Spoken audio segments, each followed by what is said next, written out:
Welcome to It's a Grand Life, where our mission is to be a voice for grand families and kinship caregivers everywhere. Did you know that in the United States alone, there are 2.3 million grandparents raising their grandchildren? 2.3 million. It's a Grand Life is committed to making a difference for those kids. That's why we have the podcast, a Facebook group, and the Grand Fund.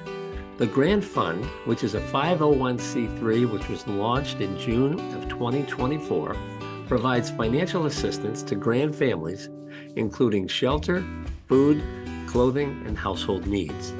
Grand families are in every neighborhood, in every city, every tribe and territory nationwide. If this is you or someone you love, we're here for you. And we welcome you to join us on this mission. Our goal is to offer hope and resources to help you. Please subscribe to our YouTube channel and follow us wherever you get your podcasts and leave a review. You can also join our Facebook group. Just search for it under It's a Grand Life. And your reviews, comments, and sharing of our podcasts help us reach others that need assistance. Welcome to another episode of It's a Grand Life. Hello, my name is Craig Nash, and we'd like to welcome you to another It's a Grand Life.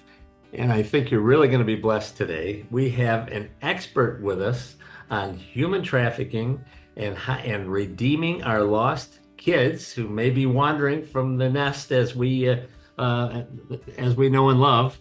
And Deb Ellinger has got years of experience working with young people that make some bad decisions, and unfortunately, sometimes we end up being grandparents or kinship caregivers. But she's going to offer some great advice today on steps we can take when this situation occurs in our family. So Deb, thank you so much for joining us here on It's a Grand Life. We're delighted to have you. You have a very interesting background that I think is really going to be a blessing. The advice you're going to give, I really think is going to be a blessing to our audience. And thanks so much for joining us. Yeah, thank you so much, Craig, for having me. I'm really looking forward to our talk today. So how did you get involved in human trafficking in the inner city of Detroit? You and your husband are just up to your eyeballs in this, and yeah. There's a huge difference in the lives of folks in our city. But what led you to that? So I think one thing was, I used to be a police officer, not in the city, but for two, a county, local county and township. And I just was seeing a lot of women exchanging sex for whether that be food or clothing or their substance that they were misusing, things like that. Worked with a lot of people that had been involved in substance use disorder, and decided to take all my knowledge, leave my job, and raise my kid. That I support fitness work like program, and we worked with teen moms and just tried to support them with finding work and childcare, all of those things, and started to learn like girls were away at a very young age, being reported missing after so many days of being gone, and then learning that one girl that I had a relationship with had been approached to be on the streets and be a prostitute and a strip club, and she was 15. Oh. And so that started to gauge my interest a lot as to what are we doing? So that's kind of how Ellie's House came about. And so we serve women 18 and up, adult women. We have a 2-year residential program. So you can stay in our program for up to 2 years, a little bit longer if you have to. If you finish early, you can complete early. But during that time, we're going to pay for all of the things like that's missing and the gaps. So transportation is often a big one. And help you find a job. We focus heavily on mental health treatment. So we try to work alongside of you like a family. We treat everyone that comes in through our doors like family. We're small for that reason, intentionally small, so that we can be like a family. And then we also have a street outreach program. So I've been out on the east side of Detroit, Chalmers and 7 Mile, Harper and Connor area since 2016. Just serving and loving on women and men who are in a trafficking situation, usually encompassed with substance use, homelessness, all of those things. And then we just kind of meet them where they're at. And if they become ready for treatment, we'll navigate that process with them. We'll walk alongside of them. If they're not, we provide food and clothing and hygiene, all the necessities until they're ready to make a decision, or if they're not ready to make a decision. But we really just want to love people where they're at.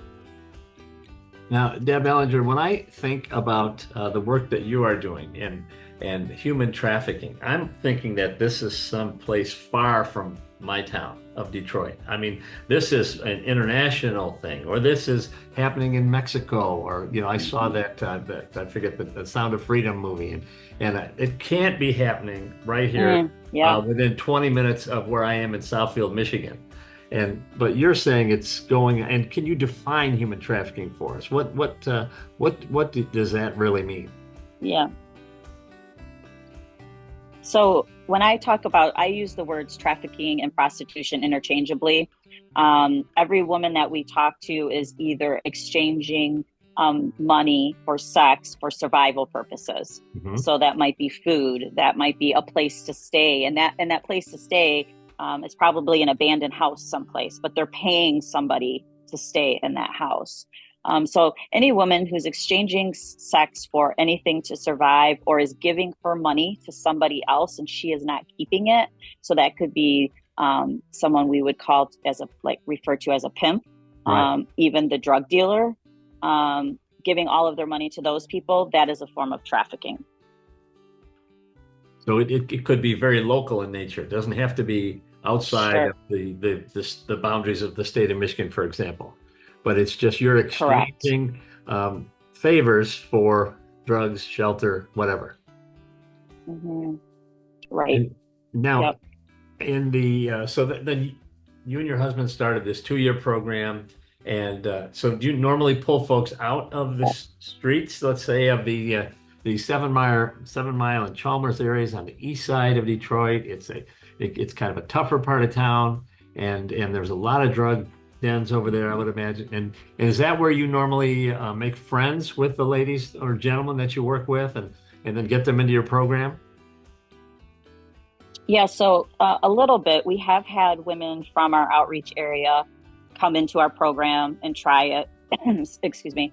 Sure. We also get women who complete Salvation Army's program. So we work closely with Salvation Army. When they complete a program, they can come to us. We've also worked with, we've had judges call us to offer housing to perhaps somebody who appeared in front of them in court. We've worked with FBI, Homeland Security, on things like raids, if they have women who need like a short-term stay until they can get them back. In this case, it was get them back to their country. Then we'll provide that as well if we have availability. So we kind of cover all the gamuts of wherever there's a need. And what would you say has been your greatest success at operating at Ellie's House?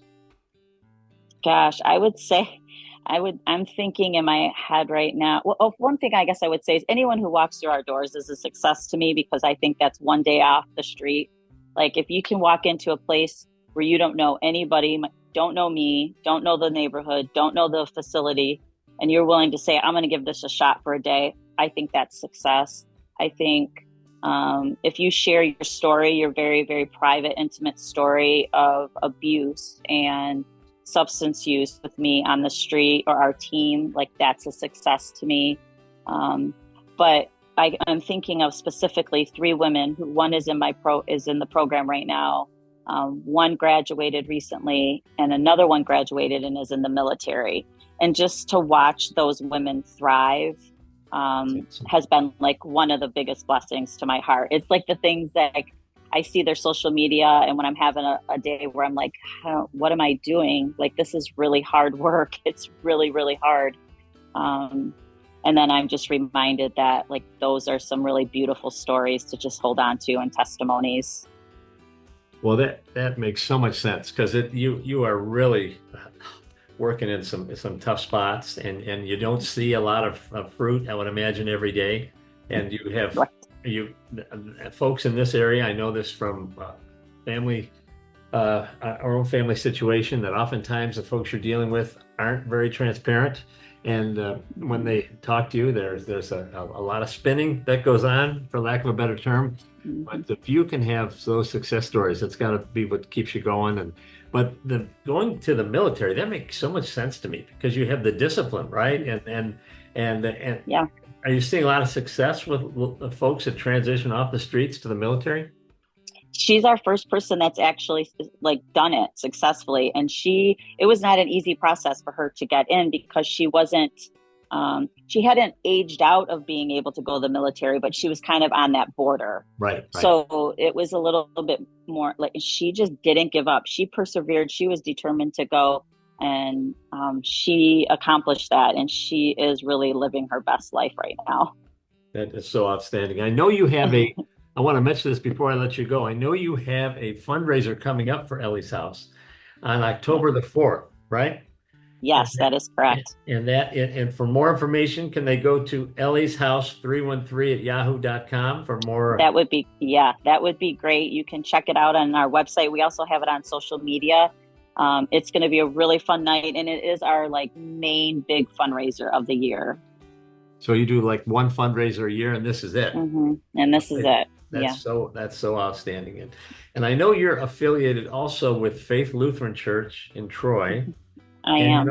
I've been around churches my whole life, and this is just an outstanding affiliation. I mean, the idea that they're going to sponsor work outside of the comforts of Troy in the inner city of Detroit to really make a difference for the kingdom of God. That is just so terrific. I don't hear about this type of sponsorship all the time. This is unusual, right? It is pretty amazing. That's been our church family for over 20 years. And when God gave us the idea, we presented it, there was like no hesitation that they would support it. And we couldn't have started what we've started without their help. Now that is just really something to salute because you just don't hear about that often. And you hear about folks being sponsored, like our church may sponsor a group in Nepal that's fighting trafficking, and we're involved in that. I think it's absolutely terrific. But right here in our hometown, that's really where you can make an impact. And now, Deb, could you talk to the grandparents that are listeners to this show that may have a child on the streets of Seattle or Huntsville, Alabama, or Littleton, Colorado, or Detroit, Michigan? What would you say to them when their son or daughter is out on the streets living this life? What would you want us to know? I would say it's okay to have a boundary and cut ties for a period of time if that's what you need to do. One of the things that I really love we do is we become that third party person that can walk along somebody who's struggling with substance use and provide kind of a family out for a little bit. And so by that I mean if their child needs a phone, they can call me and I'll decide if they need a phone. If they need some spending cash, I decide that. If they need cigarettes, I can help them with that. Instead of having the parents always trying to have to navigate that, find a third-party person that can do that for you, because it will save your heart, and two, there's better hopes of redeeming the relationship. And that way you're creating a boundary, you're telling your child what that boundary is, that you love them, but it's time to kind of let someone else step in, and while they're using, be that person that can kind of help be there for them. And we've done that several times, and it's been a blessing to families. Well, that just makes so much sense because we don't know these things, and you're the expert at this. And this whole idea of creating some serious and boundaries, and those boundaries that are not flexible. This is what we're going to do, and having a third party interact with the person that's on the street just makes so much sense to me. And when I talked to you one time, you said, "Hey, don't give them nothing if they're in a situation where they're, then really have all those management decisions go through your team." And And that just makes so much sense because parents don't know how much Yeah, and to do. it's a lot easier for me to say no. Right. It's a whole lot easier. Makes a very big difference. And Yeah, and I mean, I think, well, and parents, as parents, we want to say yes. Like, right? We're like, oh, my child needs something. I want to be able to provide that for them, right? And so it just kind of takes that burden of all of that out of the picture for you. and you also said no more enabling. We're not going to be Yeah, enabling folks we and are not going to be enabling. Yeah, and and uh, um, and yeah. and you also stress there's a need for work, right? Hmm. The folks that are that are in a program, they need to be participating in the program. They need to. This isn't a time just to lie around. They need to be plugged in and Yeah, working, functioning.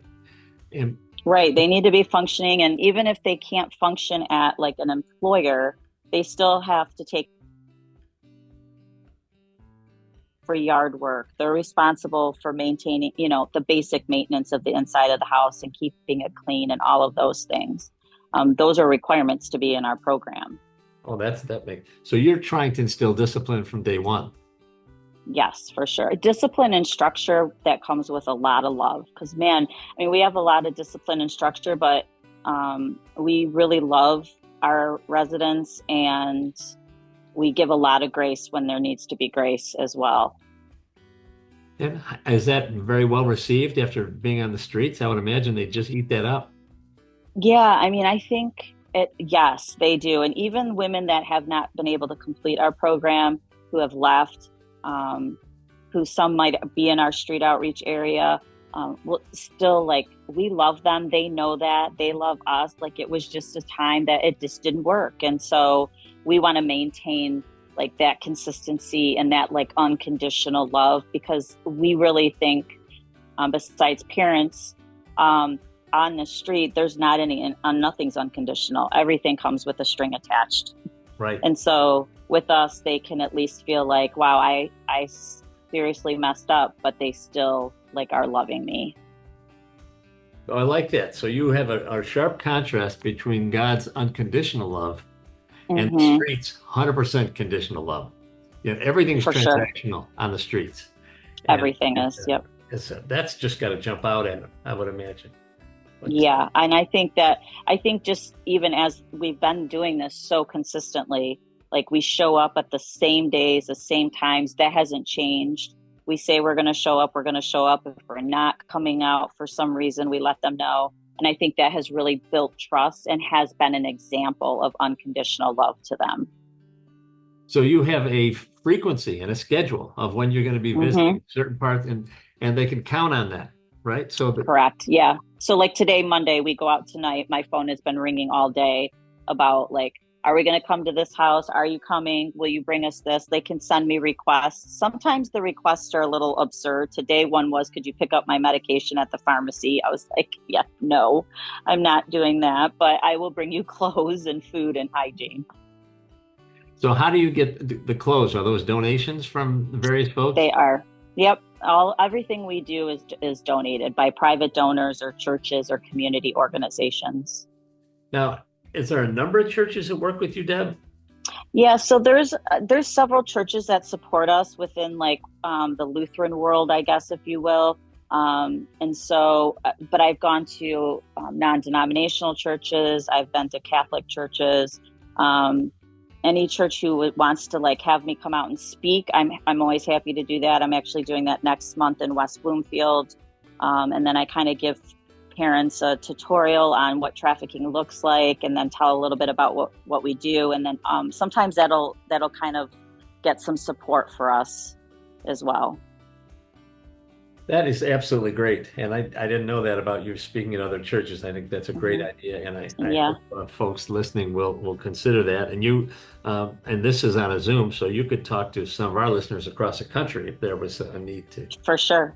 And I think it's absolutely great that the whole faith community is getting behind you. So, well, Yeah. we certainly appreciate you joining us today on It's a Grand Life, and you've given us a lot to think about. And do you have any closing words for our parents at home that are dealing with Mm. kids on the streets, wherever they're at? I would just say, just try to love them the best that you can where they're at without, with creating boundaries for yourself. One thing I say is I will never work harder than the person I'm trying to help. So if I have to work harder, if I am constantly looking for treatment programs or calling you and checking in with you and you're not doing that, then that's a problem. I will never work harder than the person I'm trying to help. They've got to participate in the They rehab. have It's to. just not going to work. Right. And yeah. And you said off camera that you like rehab programs that are at least 6 months, but your own is 2 years. I mean, you've got. Yeah. And so they range, to be honest, most treatment programs will only run 21 to 28 days. Yeah. Salvation Army is a 6-month, and we've just seen so much success from that program. So that is the ideal situation. To come to our program, we ask that you at least be 30 days clean of substances. Okay. Well, that's absolutely great. Well, I really appreciate you being our guest here on It's a Grand Life. And folks, if you want to get in touch with Deb, by all means, 586-242-9280. Please visit their website, ellieshouse313@yahoo.com, and have her come out and speak to your organization. This is a problem facing all of us across the country. And she's an expert in this area, and you'll really be blessed. So thanks so much for joining us, and please come back again and keep us posted on what's going on in the inner city of Detroit. We sure appreciate it. Thank you so much, Craig. I enjoyed my time with you today. Thank you for joining us today for It's a Grand Life. It's a Grand Life provides vital content, regulatory updates, and subject matter experts that are committed to supporting the 2.4 million kids and their caregivers from every neighborhood, every city, every tribe and territory nationwide. Please subscribe to our YouTube channel or wherever you get your podcasts and leave a review. Every new subscriber and review helps us reach others that need assistance. As caregivers, we are united in purpose. We are driven by hope while providing strength for today and hope for tomorrow. We are truly making a difference while living the grand life. If you have a suggestion for a future episode, please reach out to us. But we'll see you next time for another It's a Grand Life. Thank you for joining us.